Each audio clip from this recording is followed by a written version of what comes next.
time to press buttons and ask questions, although I guess we're not really doing either of those things. Fervent Textbooks asks what microphone we use. What is your microphone? Yeah, because we use his microphone. For PB&T, I use the MXL V90 or V67. It's upside down. The MXL V67, which I'll put a photo of it on the screen. It's this really pretty, like, green microphone with like this golden trim on it.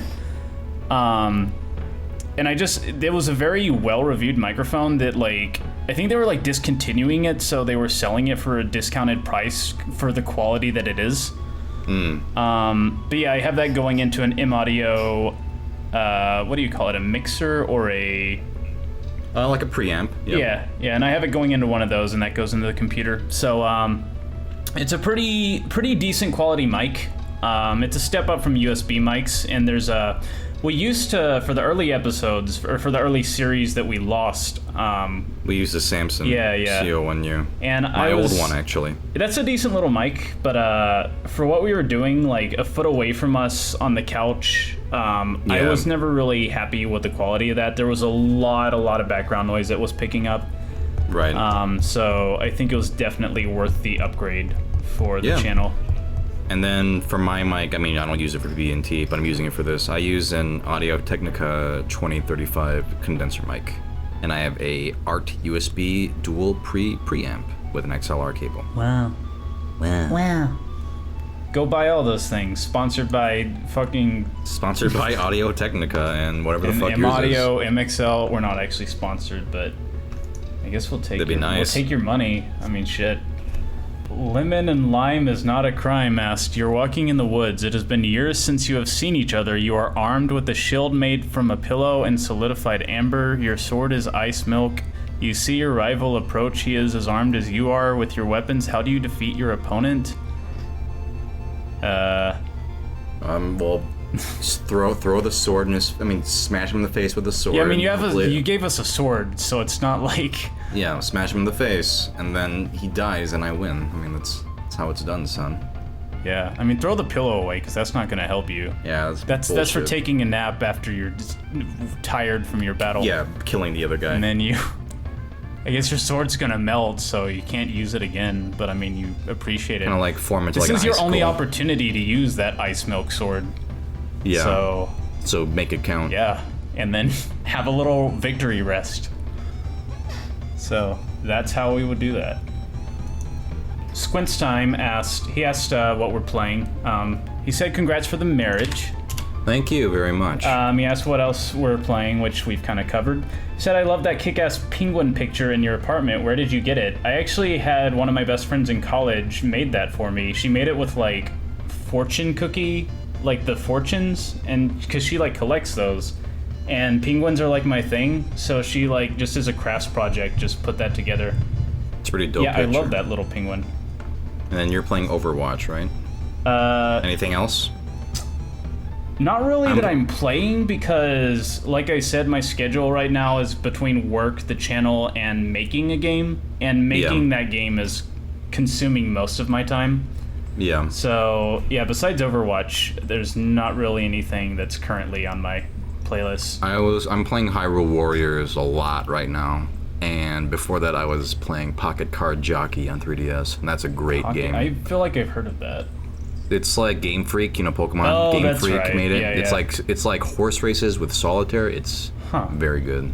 That guy with the rocks and stuff. They asked, are you considering doing any one-off episodes in the future? Just 10 to 20 minutes of one game. Yeah, that's definitely a possibility.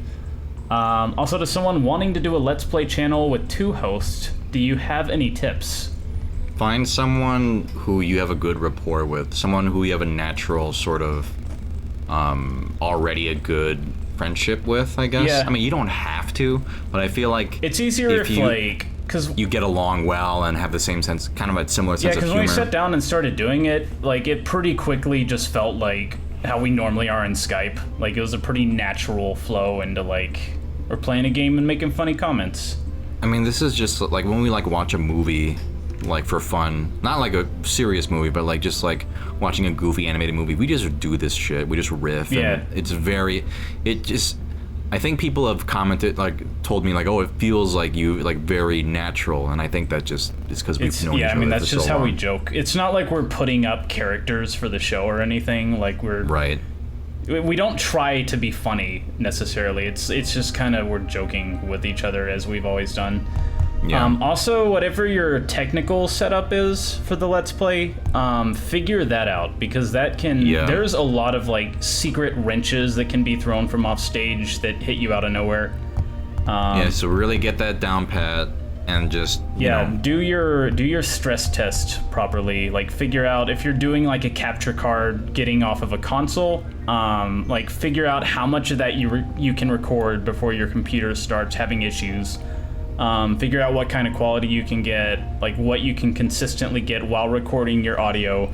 There's a lot of like just pieces. There's a lot of things that can break. So just make sure you know what's going on with all of that, which I apparently had not for the laptop situation, but which I think that's that's the computer itself. So I mean, I think the final advice is just don't try to copy what other people are doing. Just be yourself, play to your strengths. You know, you don't have to be like other Let's Players to be successful. Yeah. Just have fun and just... I mean, if you're having fun, if you're being natural, I think that'll definitely show in your Let's Play. Yeah, I mean, your channel can be whatever you want it to be. Like, right now, it's pretty straightforward. I've seen a lot of Game Grump comparisons, but, like... I mean... I don't think people have really compared it to Game Grumps. I think just... Have they? I've seen a lot of comments that are just like, oh, you're like JonTron and Aaron, and it's like, okay. Yeah, I mean, like, we're doing an FAQ and stuff now, so, like, I don't know, like, just put whatever you want on there.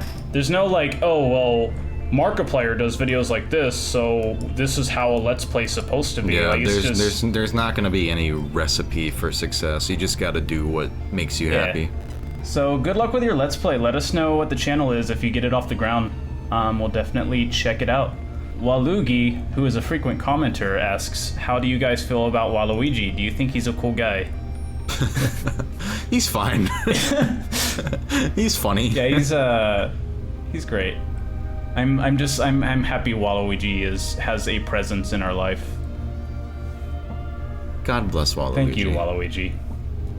Okay, Waluigi asking, quick question about the show. Why do you choose weekdays? Is it just because nobody really uploads them or your own schedule? I personally love the upload schedule myself. I can watch it right when I get home and just relax. Is there a reason? I didn't know how much I could commit to, so I didn't want to do like a full 7 days a week. Yeah, I definitely did not think that was a good idea. 7 days. So I don't know. I guess just giving myself a break was just the smart idea, and then like weekdays felt like a natural like I'd never done this before, so I wanted... If you space it out, there is kind of like a gap. Yeah. Like, but if you're watching it one a day... I mean, some people do like, 3 a day, 5 a day. I think that's crazy. Yeah. I think 1 a day is good for us.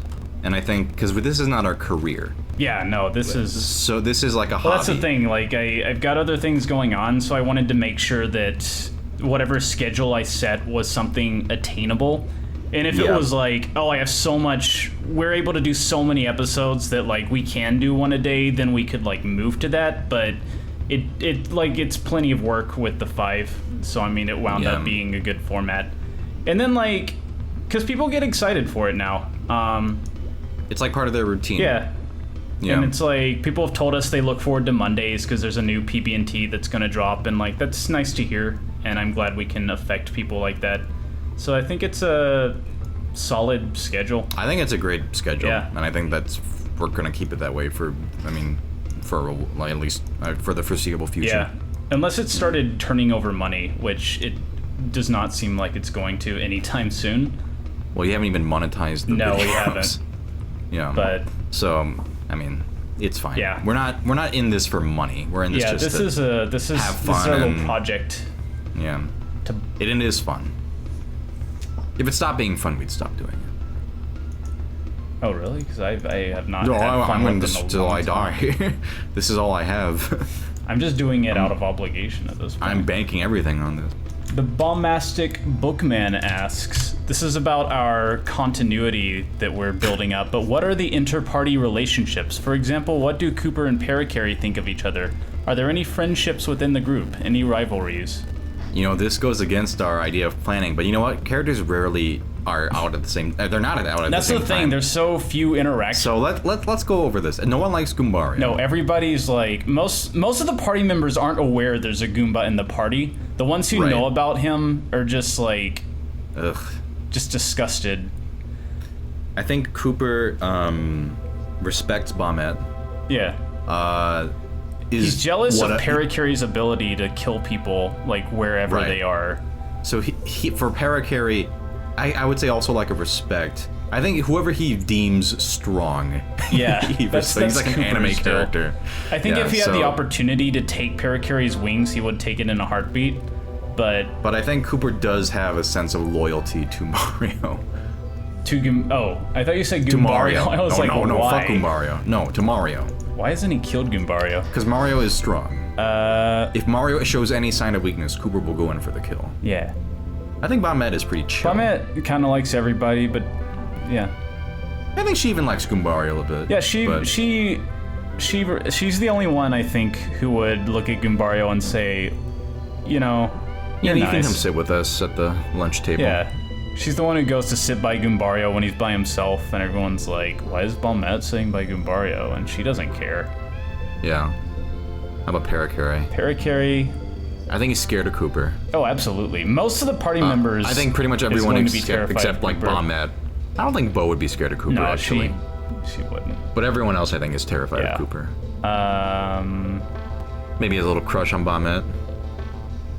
I don't know. Parakarry having a little crush on Bombette. No. No, I don't know. Okay, you don't see it? I don't see it.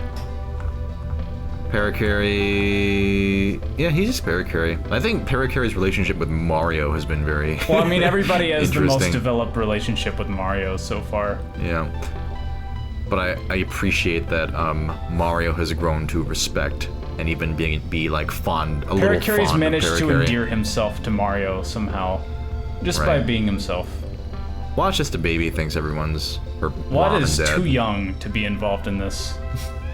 Sushi, I don't know. Whatever. Sushi's a fish. And Lackluster is just joined. Yeah, so we don't know what kind of. Although Parakarry was very mad at him when they were out at the same time. See, that was like a rare moment where like we had two party members. And it was like, yeah. I feel like Parakarry is getting a little elitist about being one of the early members. He's like, all these new people showing up and thinking they can stand outside. I have the Silly Storm. I can not even level 2. And then for rivalries, I would say that Cooper just wants to be strongest. Yeah.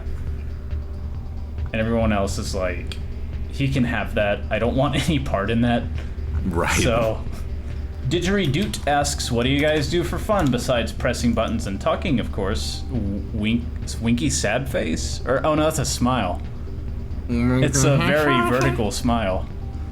Well, if we're together, like, we, like, you know, go out to eat, like me and Anne-Marie and Alex, we'll, like, play board games. We've been really into board games lately. Oh yeah, board games are fun. Machikoro is some good shit. Watch movies, just chill. Yeah. Alone, I do a lot of, well, I do voice work, but then for fun, I do a lot of, like, video games, watch a lot of shows. I'm all about consuming new media and stuff like that, so that's always, like, a constant quest for me. Yeah. Yeah, mostly... I mean, obviously, I play video games and stuff from time to time. Not really big into movies or anything. I watch movies. I watch a lot of movies. Yeah, I've kind of gotten into movies more than I used to, but it's not generally something like if I'm bored, I'll sit down and make a movie.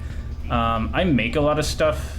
Like, I write a lot of game-style music and stuff just for fun, recently for a specific thing. Do a lot of jogging and stuff. Yeah. I don't know. I don't like to have fun, so... Yeah, apparently. If jogging is one of the Jogging's things you exciting. Don't knock on... Is it exciting? It's fun. Okay. If you get some kicking tunes in and you're like running, it's like I think it can be satisfying. I don't know if it's fun. I have fun with it. I don't know if, oh, okay, weirdo. Exercise. Again, I am satisfied when I do exercise. I'm not anti-exercise, but I'm not like, oh yeah, that's my. When I like to have fun, I jog.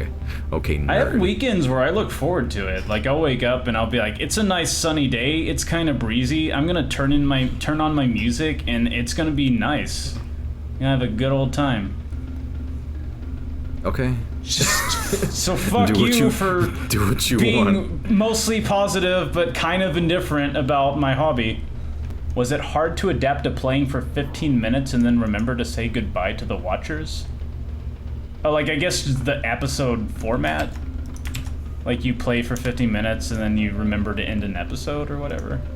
Was that hard? Was that the question? Yeah, was it hard to adapt to doing that? Well, he always watches the time. I set my phone alarm clock, so I just kind of keep an eye on. And I mean, recently we have not been sticking that much to the... Yeah, 15 minutes is not a strict limit. Yeah, I mean, because if we're in the middle of a blooper fight, like, we can't just cut off the episode. So, I mean, it's just something on your mind, but it's not that taxing to be like, oh, let's end the episode here. Yeah. Well, this is asking us about One Piece, but I don't want to get into, like, I don't want to have One Piece spoilers in our thing. Is it like a... It's just asking what our favorite arc is. Well, that's not a spoiler. We can talk about that. We don't have to talk about it in detail. What's your favorite arc? My favorite one... I haven't caught up in One Piece in a while, actually. I'm quite behind. My favorite arc is Marineford. Marineford's because good. A lot of crazy shit goes down. That's my fave. What is my... Probably Impel Down. Just because so much shit happens in that. Dressrosa is also really good. Yeah. I actually really like the Drum Island arc. Like, I know it's a very, like, small little moment, but I was very excited, because when I got into One Piece, I didn't know a whole lot about it, but I knew some of the crew members they were going to get. And I always thought, like, Chopper, like, was so... Cute. Yeah, like, cute and memorable, and the whole time I was like, when are they going to meet Chopper? Like, where's the little reindeer at? And then when they got to Drum Island, and, like, you see the reindeer with the pink hat, I'm like, oh, that's Chopper! I would say the best arcs are, Marineford / Impel Down, NES Lobby, Water 7, Dressrosa, and probably Arlon Park is really good. Salbody's really good. I think those are my faves. Pretty much when they hit Salbody, like the next string of arcs after that are like incredible. Oh man, masterpiece. So that was the first PBN. What did I call it? PBNAQ. PBNAQ. Yeah. Press buttons and ask questions. If you thought this was cool, if you want to know more about us outside of the damn games that we play, then like we can do it again just for the hell of it. I mean, send more questions in or comment with questions, and we can do another one. I mean, I think there were some we didn't even get to. So maybe next time. And in the meantime, don't forget to subscribe to Press Buttons and Talk. Follow me on Twitter at Manky. Follow him at ProZD KP. ProZD KP. Just link him in the description. You'll see him. Yeah. You'll see him. Yeah. Thanks for watching. Listening. Watching. Bye. And then what I'll do is I'll have like the thing play and it'll like